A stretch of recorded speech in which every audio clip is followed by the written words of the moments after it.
Dieu, je répète, Dieu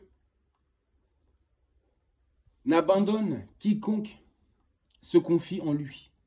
Jamais. Mais je parle du Dieu véritable. Je ne parle pas du Dieu des religions. Je parle du Dieu qui est au-delà des religions. Je parle de ce Dieu qui réunit et non pas qui divise. Car vous savez très bien que les dieux des religions ne font que diviser. Et ça, c'est la vérité. Donc, moi, à ce Dieu-là, qui est au-dessus des religions, qui n'est ni temps, ni espace, qui est le tout dans le tout, je lui ai réclamé, oui, à la source, tout simplement de rétablir la justice, la vérité, la paix et l'harmonie dans toute l'humanité. Mon vœu le plus cher. Même si cela doit arriver après la destruction. Cette destruction qui a lieu actuellement autour du monde. Cette destruction qui est régie par les 4 éléments de la nature. Les 4 éléments de la nature. L'air, l'eau, le feu, la terre. Et l'air. Bref, les 4 éléments. Qui furent déjà avant même la création. Car tout ce qui existe est composé des 4 éléments. Mon corps est composé de 4 éléments. Et ces 4 éléments que j'appelle la matière ou les 4 matières de création divine. Bref, c'était une parenthèse. Maintenant, je voulais vous parler justement de l'école, de l'éducation nationale mondiale. Je dis la vérité. Car la source contient la vérité. Dieu est la vérité. Sachez-le. L'éducation nationale sont sur le mauvais chemin. Pourquoi je dis ça? Nous mettons nos enfants au monde. Nous les éduquons nous-mêmes. Jusqu'à l'âge de 3 ans, nos enfants sont à notre image. C'est-à-dire que nos enfants reçoivent exactement l'éducation qu'on a voulu leur donner. Ils sont à notre image. Mais vous constaterez que dès lors que nos enfants partent de la maison pour aller à l'école, c'est souvent là que commencent les problèmes. Parce qu'au bout de quelques années, quand nos enfants reviennent à la maison, on ne les reconnaît plus. Vous ne les reconnaissez plus, vos enfants. Vous vous dites, mais je n'arrête pas de répéter à mes enfants qu'il faut faire ceci, cela, cela. Mais ils font tout le contraire. Jusqu'à l'âge de 3 ans, ça allait. Mais dès lors qu'ils sont arrivés à l'école, c'était fini. Pourquoi? Parce que l'école, en réalité, ça devrait être un lieu, ça devrait être un lieu où on reçoit les enfants, mais dans le but d'en faire des gens bien, des bonnes personnes. Alors apprendre comment se connaître, à mieux se connaître.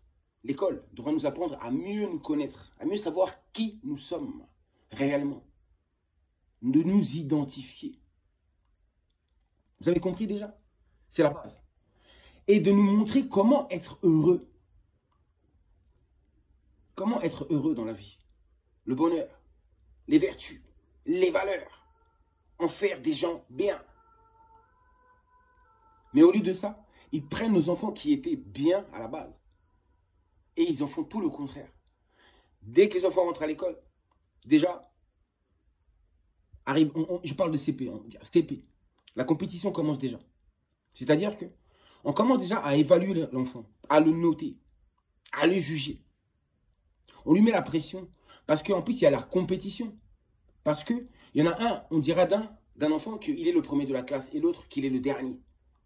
On commence à comparer. Donc les enfants veulent toujours prouver qu'ils sont meilleurs que l'autre. C'est la compétition. C'est la bataille, c'est la guerre. Et ce n'est pas bon.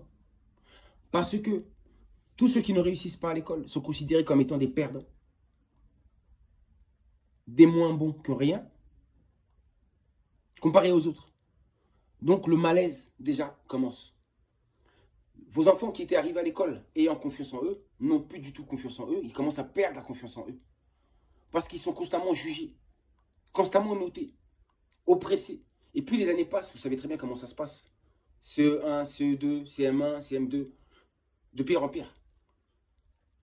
Les enfants sont oppressés constamment. C'est difficile d'être constamment jugé. Constamment d'être obligé de prouver qui tu es. Que tu n'es pas mauvais, que tu es bon. Tout le temps par rapport aux autres. De montrer aux autres qui tu es. Constamment, constamment. Donc l'école ne laisse même pas le temps à nos enfants de se connaître eux-mêmes. De savoir qui ils sont. De savoir leurs désirs. Qu'est-ce qu'ils désirent réellement. Qu'est-ce qu'ils sont capables de faire ou de ne pas faire. Leur potentiel. C'est ça qu'on devrait apprendre. Parce qu'une fois qu'une personne sait tout ça, tout roule par la suite. Donc la priorité, c'est d'abord la personne. Ce n'est pas que le travail et l'argent. Parce que dans cette école-là, c'est ça qu'on apprend. Les meilleurs deviendront des employeurs, des chefs, des maîtres. Les perdants seront des employés, des esclaves, des êtres inférieurs. Parce que c'est l'argent qui fait le baromètre. L'argent te rend supérieur. Et si tu es pauvre, tu n'as pas beaucoup d'argent, ça te rend inférieur. Donc vous avez vu ça, c'est la destruction. C'est un système qui détruit. Nos enfants souffrent. C'est-à-dire que même les professeurs, les enseignants, tous ceux qui enseignent,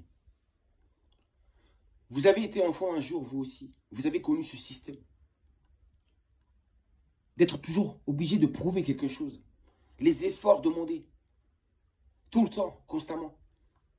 Est-ce que ça vous avait vraiment fait autant plaisir que ça? Vous avez autant aimé ça? Vous n'avez pas trouvé ça dur? Donc aujourd'hui, inconsciemment, vous oppressez les enfants, vous faites souffrir les enfants, mais vous ne le savez pas. Vous ne prenez pas conscience. Parce que vous avez oublié cette souffrance que subissent nos enfants. L'école, c'est un lieu barbare. Combien d'harcèlement, harcèlement, psychique, mental, on détruit le mental des enfants. Combien d'enfants se battent? Les enfants passent leur temps à se rabaisser les uns les autres. Et forcément à toujours montrer qui est le plus fort. C'est la loi du plus fort. Et croyez-moi que dans un milieu comme ça, vos enfants ne peuvent pas être épanouis. Il y en a beaucoup qui perdent des plumes là-dedans. Il y a beaucoup d'enfants qui sont abîmés. En fait, c'est un lieu où, à la base, on devrait faire des gens bien. Mais on les abîme. On prend des gens qui sont bien à la base. Puis ensuite, on les abîme complètement. Et vous croirez que les plus forts s'en sortent. En réalité, il n'y a pas de plus fort que ça. Parce que tout le monde est perdant dans cette histoire-là. Parce que même le riche, le maître lui-même, il court toujours. Il est toujours obligé de prouver qu'il est en haut, tout le temps. C'est une compétition qui ne s'arrête pas en réalité. Personne n'est gagnant dans ça. Et c'est ça qui est triste. C'est-à-dire que nous, les parents, nous sommes là en plus derrière, toujours à pousser nos enfants. L'école dit ceci, alors nous, on est derrière, on continue à pousser, à mettre la pression à nos enfants tout le temps. Mais sans savoir que nos enfants souffrent. Parce qu'on ne demande jamais aux enfants qu'est-ce qu'ils pensent réellement de tout ce système-là. De tout ce qu'ils subissent. Vous ne savez pas qu'est-ce que les enfants subissent. Ils souffrent au fond d'eux. Mais ils n'en parlent pas parce que vous ne les écoutez pas. Parce que vous, vous êtes déjà fixés. Pour vous, c'est sûr, clair et net. Vous devez, nos enfants, vous devez aller à l'école. Et gagner beaucoup d'argent et réussir votre vie. Mais vous oubliez la personne même. Nos enfants pleurent. Ils poussent des cris à l'intérieur d'eux. Ils sont mal. Vous imaginez même pas avec le Covid tout ce que les enfants ont subi. Nos enfants sont abîmés. Ils souffrent plus que... Nous, on a connu des meilleurs enfances que ça. Ils sont malheureux, ces enfants. Il faut faire attention. Mais ils ne vous le disent pas. Mais moi, je le vois, mes enfants, à quel point ils sont oppressés. Parce que j'observe. Ils sont malheureux. Raison pour laquelle je réclame la justice. Sur tous les plans, sur tous les domaines. Parce que ce monde est vraiment malade. Il a besoin de délivrance en réalité. Il y a trop d'injustice. Regardez l'Afrique. Elle demande seulement son indépendance. On lui refuse son indépendance, de pouvoir être libre. Tout le monde est indépendant, mais lui, l'Afrique doit être toujours dépendant, toujours dépendant. Vous avez vu, il y a trop d'injustice. Le système scolaire, c'est un système de destruction. Vos enfants sont perdants. Il y a des enfants qui sortent de là, qui réussissent, qui deviennent riches, puis un jour ils se suicident. Il y en a qui finissent en psychiatrie. Tenez, l'école, l'hôpital psychiatrique, ça aussi je dois en parler. L'hôpital psychiatrique, il y a beaucoup trop de malades, il y a beaucoup trop de gens qui souffrent. C'est à cause de quoi? Des effets de l'école, les conséquences.